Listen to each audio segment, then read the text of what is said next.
Nnọọnụ n'ọnwa Ọgọst, ọnwa nke asatọ, ọnwa oge mmemme dị iche iche ji asara ọkụ n'ala Igbo. Ọnwa a ka a na-eme mmemme iri ji. Ụmụ nwaanyị na-ezukọ. Oge a ka ha ji enwe nzukọ ụmụ nwaanyị ka a kpọrọ Ọgọst meeting. Ha na-ezukọ wee kpaa ka ha ga-esi kwalite obodo ha, mee ka obodo ha na-aga n'iru. Ọnwa a bụ ọnwa ahịhịa. Oge ahịhịa ji eruju ebe dị iche iche. Ọnwa ka ihe akụkụ ubi ji ejupụta na nzuzo oke ya.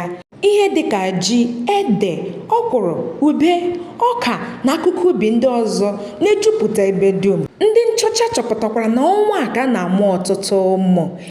Ewo, ọ bụ ya mere o jiri bụ ọnwa a ka mụ abụ Igbo ka ndị Igbo jiri za nne. N'ọnwa a ka dukwu m wuchiri n'ụwa. Ọnwa Ọgọst, ọnwa ọma, ọnwa uju, ọnwa ngọzi, ọnwa aṅụrị. Ndị niile a mụrụ n'ọnwa a bụ ndị ihe ụwa na-atọ ụtọ, ndị na-enwe aṅụrị mgbe ọbụla. Ana m asị unu aṅụrị ncheta ọmụmụ unu. Ndị nke m ana m asị unu nnọọnụ n'ọnwa Ọgọst, ọnwa ọhụrụ, ọnwa aṅụrị. Ka Chineke gọzie ọpụpụ na mbata anyị n'ọnwa. Ihe ọbụla anyị tinyere aka ga-abụ ngọzi. Ise.